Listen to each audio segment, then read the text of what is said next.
Now separating the soluble solids from the liquids.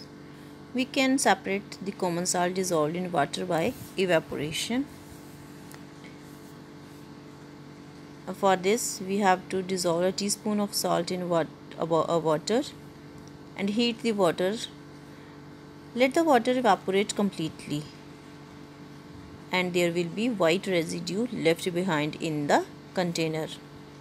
Scrape it out and taste it. To get back the water that evaporates, hold a cool steel plate above the evaporating dish. As the steam cools, on coming in contact with the plate, it condenses to form liquid water. You can see drops of water on the plate also. The process of conversion of water vapor into liquid form is known as the condensation. So seawater contains a lot of salt. The salt that we use in our food is mostly obtained by evaporating seawater. Seawater is collected in shallow ponds and allowed to evaporate in the sun. Salt is left behind. The next method is distillation. It is a method of obtaining pure liquid from a solution. The solution is heated so that the liquid evaporates. The vapors are then cooled and they condenses to give the pure liquid. As the water is heated, it evaporates, the water vapor cools and condenses, and the drops of distilled water formed are collected. A special apparatus is used to get distilled water. Water containing dissolved impurities is kept in a flask. An apparatus called the Liebig's condenser is fitted to the flask to cool the water vapor. Cold water is made to flow through the condenser. Next is separating the liquid. We can separate the mixture of two immiscible liquids or two miscible liquids. When we have to separate a mixture of two immiscible liquids are those which don't mix with water.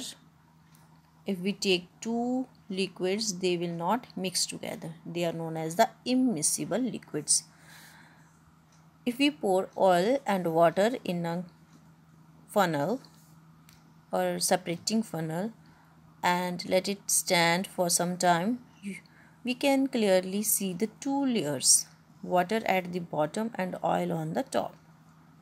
Now we have to turn the stopper of the funnel and allow the water to flow out into the beaker placed below the funnel. Stop the flow as soon as the layer of the oil reaches the stopper.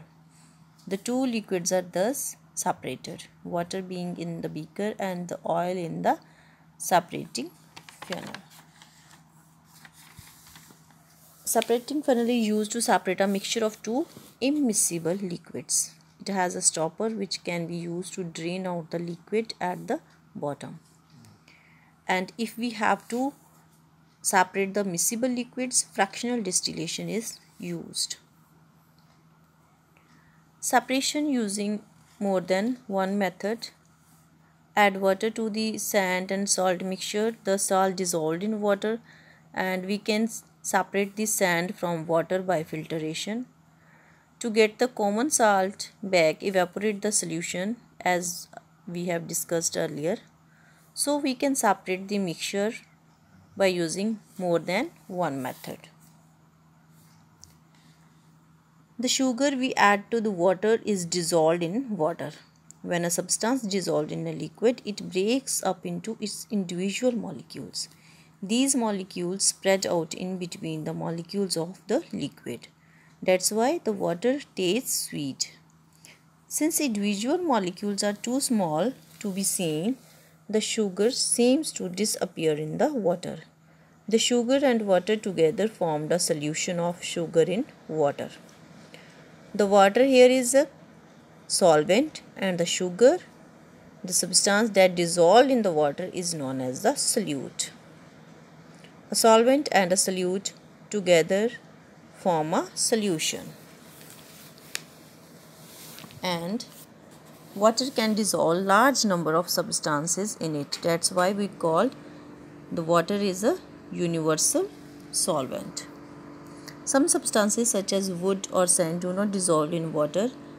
Others such as sugar or salt dissolve readily in water. During the formation of a solution, the molecules of the solute or solvent remains the same. It is easy to get back both in their original forms from the solution.